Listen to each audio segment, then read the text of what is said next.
I love Halloween so much. In fact, my favorite time of year, and I like to stretch it. I like to take it and stretch and try to make it last as long as possible, starting in August. And you may ask, start doing what? And I mean, watching horror movies leading up to the point, getting more concentrated with it, watching only horror movies in October, right?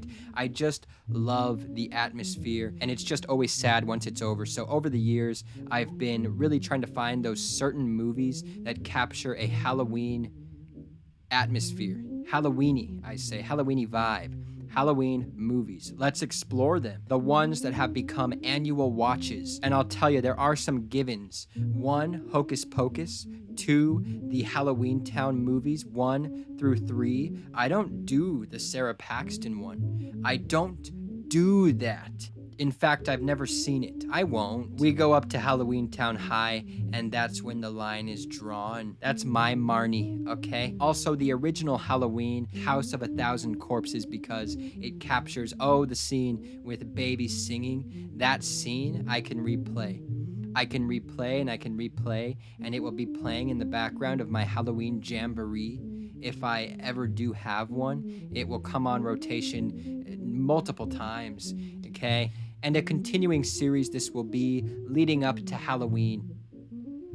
The Midnight Hour from 1985. This one I watched for the first time last year, so it's annual now. It has been added to the list of yearly rewatches. This aired November 1st on the ABC channel, and November 1st, why? I don't know. It's a strange choice because the movie takes place on Halloween, and it just seems like a perfect movie to air on. This movie follows a group of high school friends. They live in the town of Pitchford Cove. Beautiful. Anything with Cove, I'm thinking yes. I think coastal, although this one's not coastal, but still it's a quaint little town where everyone knows each other and the histories of the families date back and the families have not left. Their roots are firm in the ground and deep.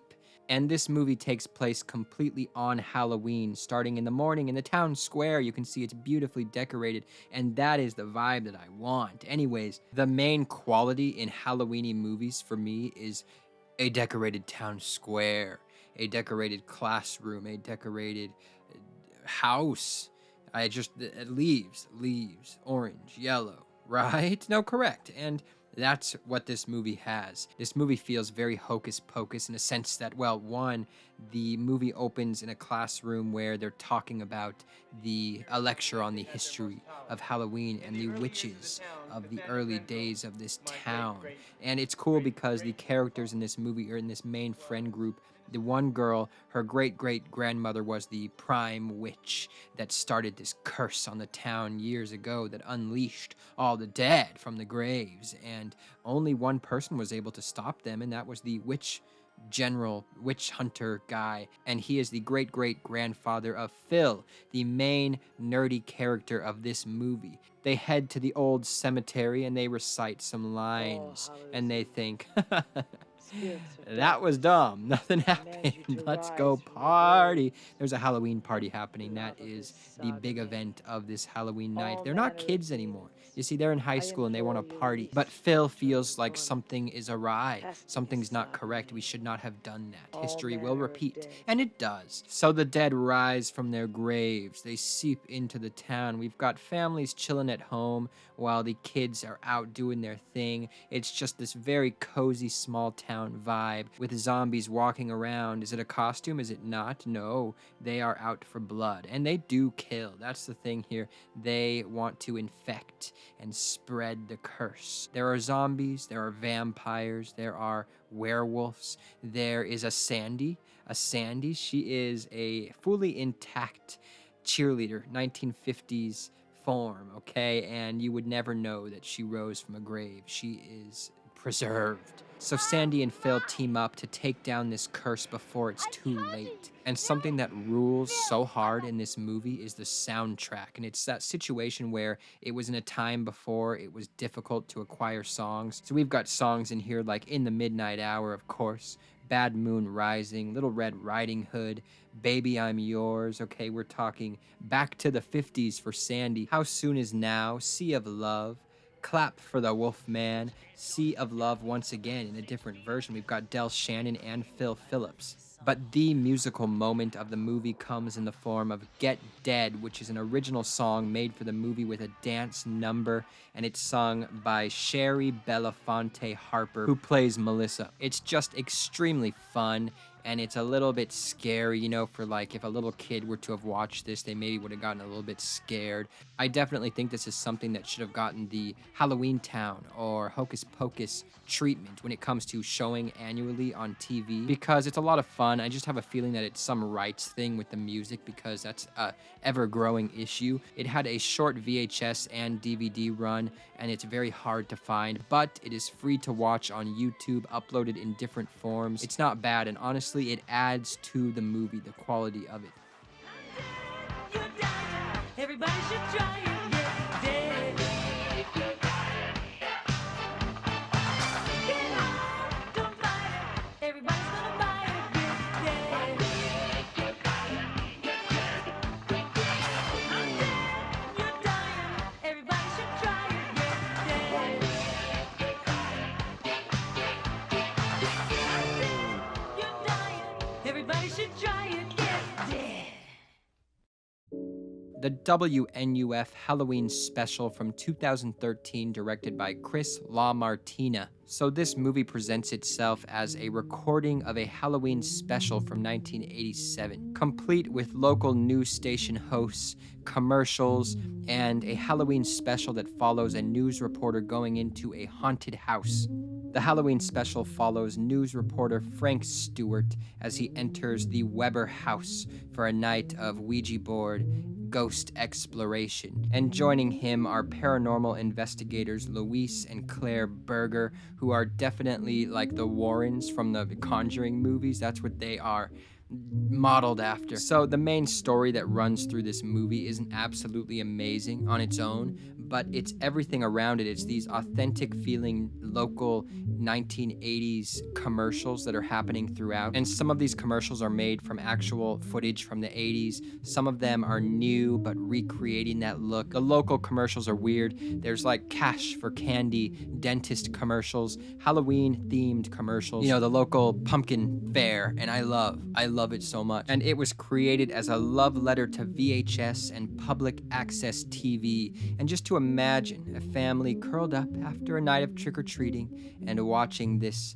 go down, this Halloween special go awry and traumatize these kids for years to come. That's the lore here. I just think it's a really cool filmmaking medium, and I also think it serves as something to throw on and watch, or something to throw on, hey, in the background of like a Halloween party or something. It would be perfect for that vibe. Also, I have to mention the Out There Halloween mega tape, WNUF Halloween sequel, all right? This is from 2022, also directed by Chris LaMartina, also starring his wife, Melissa LaMartina. The story with this one, we are in the 90s. Straight from the archives of Trader Tony's tape dungeon, the Out There Halloween mega tape was assembled from the highest quality source materials available and presented just as it was sold via Trader Tony's mail order catalog in the 1990s. So that is the lore behind this one. Back in the 90s, when, you know, the internet wasn't around, you had to do these mail-in cards. I mean, I wasn't, I'm speaking like I was there. So this one is a collection of 2 Halloween specials put into one tape, a mega tape. One of them is a daytime talk show called The Ivy Sparks Show about this Ouija board romance blooming. And then the other one is this alien expose type thing, you know, unexplained mysteries type event where there's this cult that they're focusing on who thinks that this alien ship is gonna come land on Halloween, and the cult is a total Heaven's Gate situation here, right? It's really cool and it's really well done, and I say I love the WNUF Halloween special, the first one, but this one I just feel improves on so much, whereas the first one, there were commercials that were repeating. This one does not do that. This one gets those weird 90s, really over-the-top energetic commercials right, and they're funny, they're weird. There's some strange trivia guy that keeps coming on that's like a, you know, he used to be on a famous TV show and he's doing some like movie trivia. And whereas the first one, there was someone fast-forwarding it and going past commercials, this one just plays, it's its own. It's as if you just are watching this tape from the catalog, so there's nothing being altered or anything. And I love to watch those Halloween commercials from the 90s, early 2000s that are on YouTube in compilations, and this gets that. There's barn parties, there's hidden cameras, there's so many costumes, there's cornfields, there's fog, and it kind of builds on the WNUF lore. Now the TV station has become the Ace channel. There's talks about that haunted house investigation that went awry years back. It's just really fun, and these two movies together are perfect annual Halloween watches. So this one is currently making the rounds at different festivals, but if you go to WNUF.bigcartel.com, there is a DVD that you can buy straight from the damn source. You can get this bundle that has a VHS, it has a DVD, and it has a catalog with a bunch of different titles that they put on. The world building here, they really went for it. But definitely follow Chris LaMartina on Twitter, and he will update on any kind of release this will be getting. I'm assuming it's going to come to Shudder at some point, and then also to get a beautiful Blu-ray from Terror Vision, as the first one did. And the first one can also be watched on Shudder. Scary Movie from 1991, directed by Daniel Erickson, starring John Hawkes. John Hawkes in an extremely early role. So this movie takes place on Halloween. A psychotic murderer has escaped the asylum nearby, and meanwhile there is a gathering at the local hunt. All the kids, all the people of the town have gathered there. We are focused on Warren, and he is there with his friends. He is a scaredy cat. They like making fun of him, They like poking at him, teasing him, okay? And as word comes down the line of the escaped psychopath, he starts to believe that he is perhaps there in the hunt, killing people for real. So the story itself isn't exactly anything new, but the atmosphere here, the hangout vibe of it all, there's a news reporter with crowds of people in costume behind her. It's the atmosphere of this whole place, waiting in line with your friends, and just the excitement of Halloween. It's felt, and you can smell it. Okay, I'm talking about the fog. It just really captures the excitement of a local haunted house, and it's a very low budget movie, but there's some really cool crane shots going above the place. Just seeing all the excitement and the people running around, it's just very immersive. It's basically an hour and 22 minutes of just hanging out in line, drinking, smoking, cooking meat. I mean, there's like food at the place, and just watching everyone have a good time. I love it. And the haunted house itself is also really cool. Like, you can tell that it's lived in. You know, it's there, and people love it. It captures that next phase of Halloween when you're too old to trick or treat, you know? And I guess I'll also mention Hunt from 2019, directed by Scott Beck and Brian Woods, who were writers on A Quiet Place 1 and 2. This one, also taking place on Halloween, follow a group of friends who come across an extreme haunted house. They get there, it's mysterious, it's secluded, there's only a couple cars, there's no crowds, and they decide, let's do it. But once they're in the maze, members of the group become separated, and it becomes, is this real? Are they killing us, or is it part of the show? This one's really fun, and anything in the haunted house genre is great to watch during Halloween time. Just very entertaining. A final girl trope where she has a dark backstory that she uses to get through this, and fun, unexpected twists with the people running the place. Another one in this category, Hellfest from 2018, directed by Gregory Plotkin. Now this one is more like Scary Movie story-wise, with is someone actually killing people in these mazes? It all comes together in a pretty dumb way, but the setting of this one, think like Halloween Horror Nights or like a Six Flags Hunt, where it's this whole theme park with different haunted houses. It's pretty fun in that sense. So like, Halloween-y, yes. Good? No. The characters in this one are they're extremely annoying and hard to sit with and be with throughout the duration. But Halloween-y atmosphere, correct. And it's even complete with a, I won't tell anyone. I promise I won't tell anyone. Just let me go. Really? I think that we should retire that.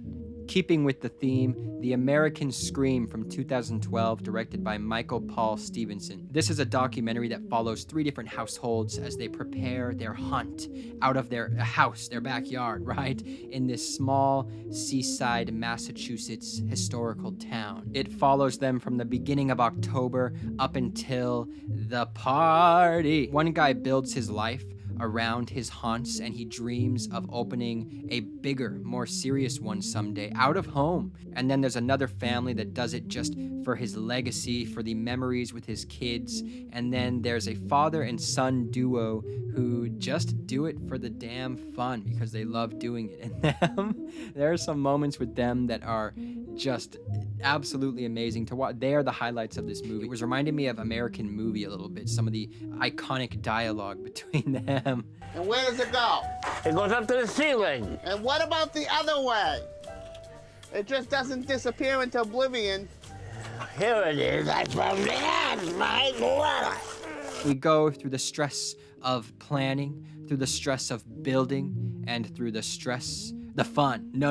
fun of executing. And it's a really warm documentary with a heart to it, healing their inner child, just the joy of creating lasting memories with your family and just for everyone on Halloween. And I love the community of this movie. It actually makes me want to go and move to like a quaint little town. I just loved how it looked and felt. The Adventures of Ichabod and Mr. Toad from 1949. Oh my God. Okay, so this one goes back to my roots, and it's something that I used to watch with my sister on VHS form, and it used to scare the absolute hell out of me, okay? Because Ichabod Crane is extremely frightening build-wise. His shoes used to really scare me, and actually, in fact, Mr. Toad's shoes used to scare me too. There's something about them. I don't know what it is. It was a core root fear that got started from this movie. A fear in what? I don't know. Flats. Their feet just were very frightening to me, and just Ichabod's like head. He's just so skinny and long, and just like if I saw him in the corner of my room, a shadow of him, I would probably not make it. So this is an animated anthology film from Walt Disney Productions released by RKO, made up of two different stories, one based on the 1908 children's novel The Wind in the Willows by British author Kenneth Grahame, and the other is based on the 1820 short story The Legend of Sleepy Hollow. So that's actually the focus here.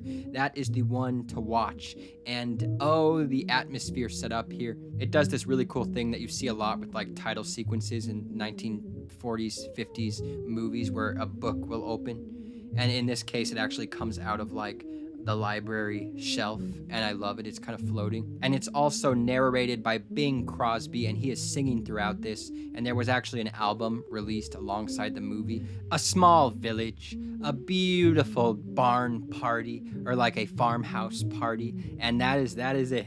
You have a barn / town square party, and there's crop. If there are crop, there's pumpkins present and things on the walls. Hi, I'm here, I'm in, I want it. You know, to live in a small quaint town and to have a annual Halloween like gathering, a little party, I want that. I do. That's what makes me want to move to a small town out in the glen. But this one is just a classic telling of the Legend of Sleepy Hollow in scary cartoon form. I think I just find it scary, but like there's some scary elements also to the reeds in the forest that used to scare me really bad that are knocking together. It's really fun, it's really quaint, it's really short, and it's fun for the whole family. Okay, so hello to anyone who's watching. If you are from TikTok, hello. I am here. I am foot down on the ground, flat on the earth. I'm down. I am here, and I am in, and I am on YouTube, and I am here to stay. And yes, I will still TikTok. So thank you, and another video will be coming soon, and I'm going to stick to a once-a-week schedule. Oh, I said it. Hold me to it. Actually, hold me to it.